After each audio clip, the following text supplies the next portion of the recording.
Kind of hard to call myself a channeler when I haven't really explicitly talked about the afterlife.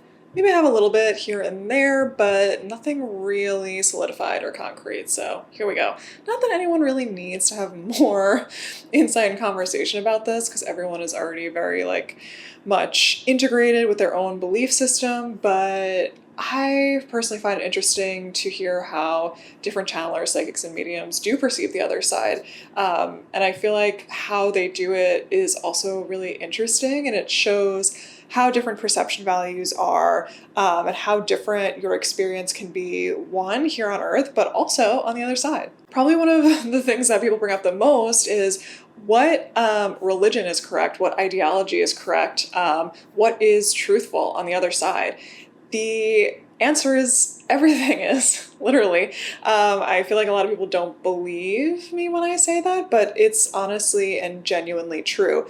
I think a lot of people are hung up with something that is right because in our physical existence, there is very much a dynamic of right and wrong and a dichotomy of right and wrong. And there's not a lot that exists in a gray area. Like, we are all alive, and there is an afterlife. And that concept is really dual. And so I think that people have a hard time thinking that you can kind of do whatever you want on the other side. But it's pretty similar to how it is on Earth. You can kind of do whatever you want. I do think it's interesting to kind of talk about different religious idols, because when I channel entities on the other side, I perceive essentially all of them to exist. And it's kind of interesting to backtrack where that came from. What is it, chicken or the egg? Did these entities exist first and us as human kind of channeled them and subconsciously understood them? Or did we sort of create them? And, maybe we idolize people who are here on Earth who passed, and we understood them as being, these gods and goddesses and whatever, religious idols. So it is kind of interesting. But personally, I perceive all of them to exist. I don't know why we have such a problem thinking that we can't kind of coexist within all of these realities, but I think it's less about the gods and goddesses, and it's more about what exactly happens to you after you die and what is that experience like. And it's just so interesting because as vast as the universe is, the other side is, and all of these different, elements and aspects and dimensions are, we somehow have a hard time thinking that all of these things can coexist at once. Whatever you want to happen on the other side can absolutely happen. And if that aligns with your particular religion and you want to carry that to the other side, that's totally fine. Also, if you pass and you don't want to carry through that religion, also totally fine. However, I do find that when we pass, we are a pretty strong extension of ourselves here, at least at first, until we really grow and evolve out of that. So likelihood is you may kind of want to keep it, but you can certainly live in an afterlife world where your wants, feelings, desires, fantasies, expectations are reality. I don't think that there's one kind of governing body. I think that a lot of people expect that there is just one higher power and one higher God that sort of makes all of the rules and whatnot. I personally believe that that is not true. It's kind of like how we coexist on Earth. There is not one person who is in charge of literally anybody and anything. And we could get into a nuanced conversation about people who have a lot of power and influence and control, maybe even money. But there's just not one God here on Earth, and it's kind of the same on the other side. I do feel like, depending on how you resonate with this idea, we are all aspects and elements of Source. So we are kind of all God, I guess you could say. So the judgment really comes from within ourselves, which interestingly enough can be kind of empowering, but also simultaneously very scary if you haven't been living your life through that particular lens. Really, the most interesting thing that I understood and found out when I started channeling is how many different dimensions there are, all very different, but also very similar to each other, all in different densities, and you can kind of go and be wherever you want. In particular, I channel a lot of places which are similar to Earth. It's kind of like when you dream and like it's similar to Earth, but it's like kind of not. It's like more so in like a dream space, and there are different rules and different regulations. It may even feel different. That's kind of how I perceive the other side to be, different dimensions to be. And in fact, I perceive a lot of them to be really similar to Earth. And at first I was like totally confused because I'm like, why would there need to be so many places which are similar to Earth? Like we already have an Earth, like what's the point? But considering how vast the universe is and how many, fractals of consciousness there are, we really need more than one Earth. We need more than one learning and growth opportunity to coexist within. Like for example, on Earth, every single decade, every single period of time is so incredibly different from one another. And like, yes, we're still living within the same reality and like we still have the same like rules and regulations in terms of like how we interact with our physical reality, but the newness is so incredibly different, even thinking about, now from just 100 years ago. And to live within this time is so incredibly groundbreaking that there needs to be more of that to exist. Like there needs to be more options for that to kind of exist. Like not every single piece of consciousness can live within this Earth. Like we have a pretty delicate ecosystem. If you were meant to live in the 70s here on Earth, perhaps millions of other conscious souls and entities were also supposed to live in the 70s, but we can't really all coexist here together. So there, again, just needs to be more options overall. There's a lot of different markers for these different types of dimensions, and it's pretty nuanced. I haven't really gone like super deep into it, but what I will say is this.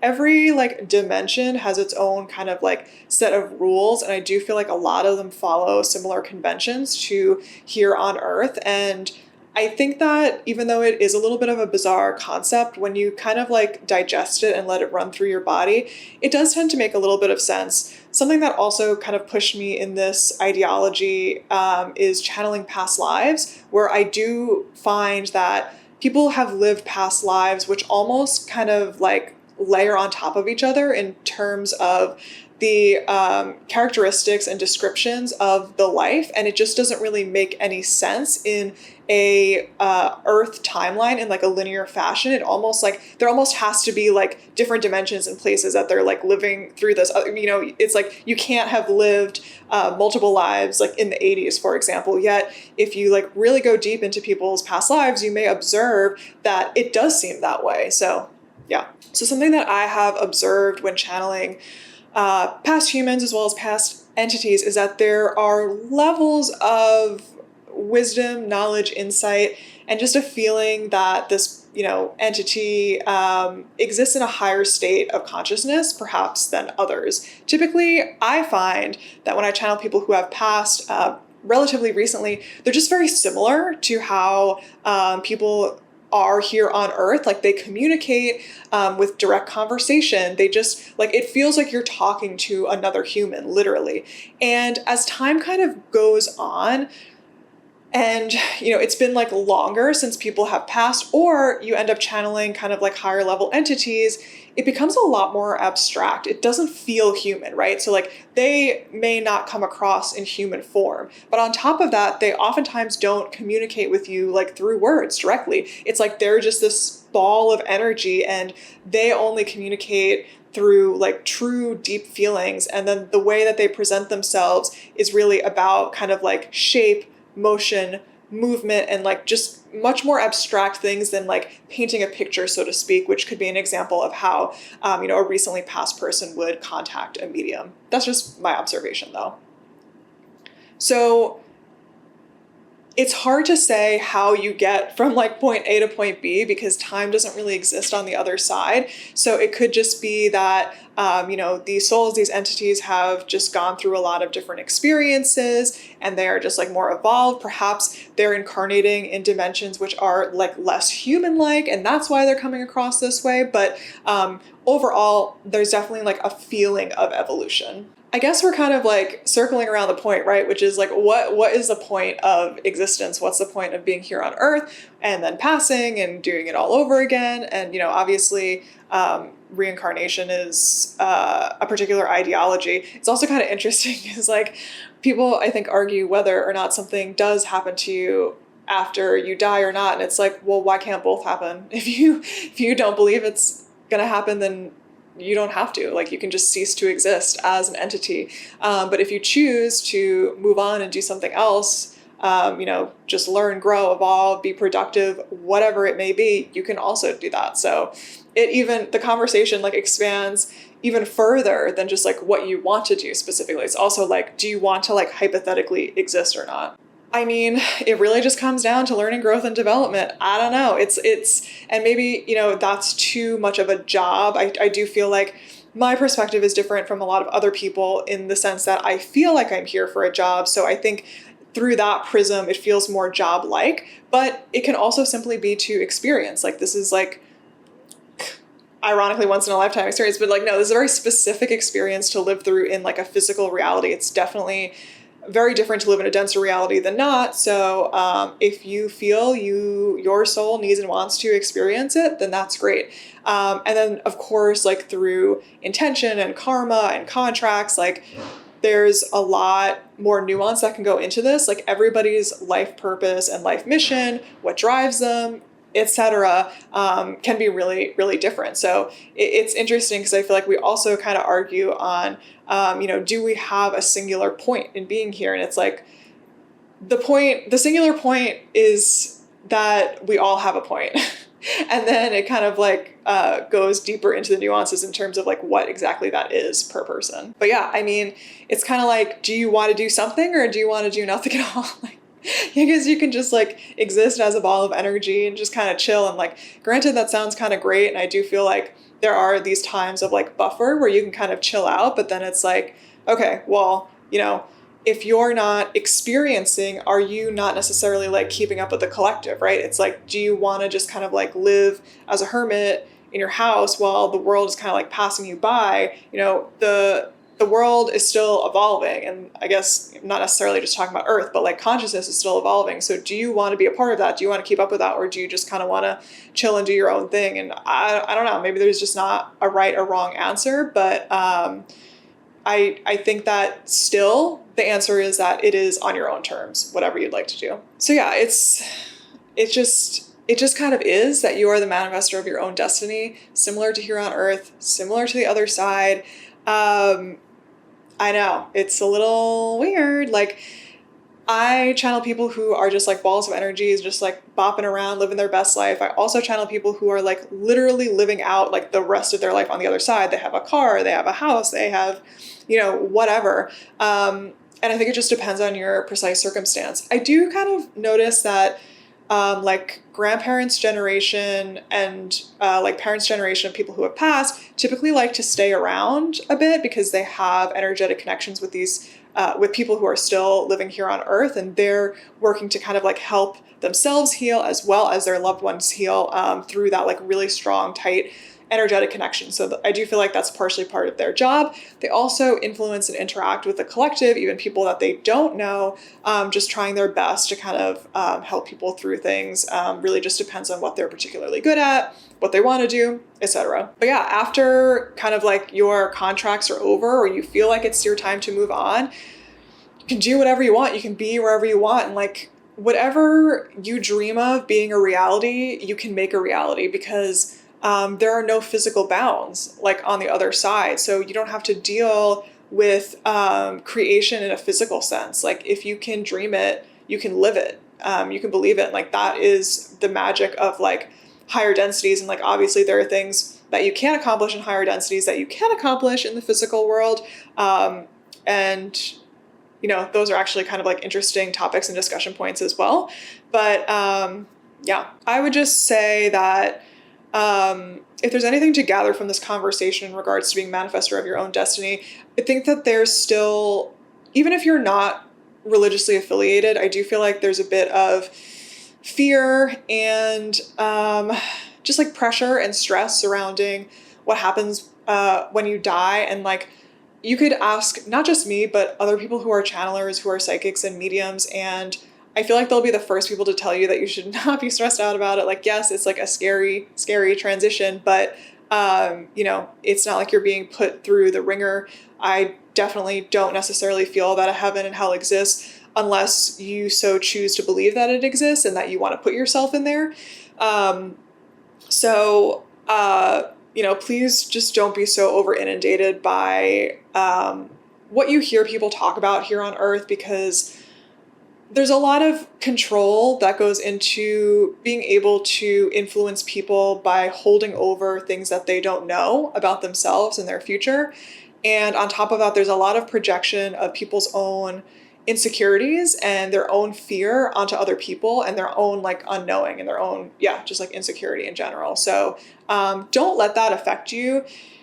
If you still are really struggling and like you don't just want to take one person's advice or like other people's advice, like you're incredibly entitled to lean into your own intuition of what you feel is going to happen to you after you die. And like that would theoretically kind of like be correct, I guess. And even if that's something negative, you still have time and opportunity to change that outcome. It could just be that you're in a little bit of a lower vibrational space, or that you just haven't thought about this yet. So like a lot of fear and anxiety is coming through and you just need to process it. But sometimes it can be like a little bit of like a longer journey. I do have a sense that despite all of the conversation, the clutter, and genuinely the nonsense about what happens to you after you die, I do feel that subconsciously we understand on a certain level that we are here for somewhat of a purpose. Our energy does not have to cease to exist after this.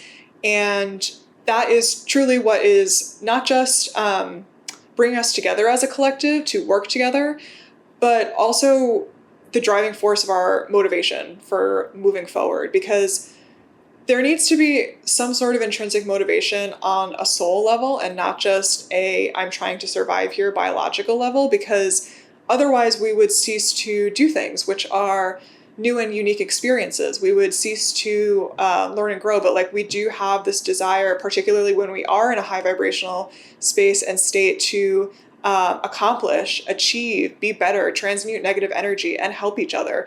And unless we really get honest with ourselves as to why we have that, and not just like the answer is not just like we have morals. It's like why? Like why do we have morals? Like what's the point? Like I think that we're going to be circling around the point that there is some essence to our own souls and spirituality, and however you choose to resonate with that, even if you simply feel that you are here for a greater purpose than just what you see in the mirror right now, to me, that is true spirituality. It doesn't necessarily need to be what happens to you after you die. But I just hope that there's some reconciliation with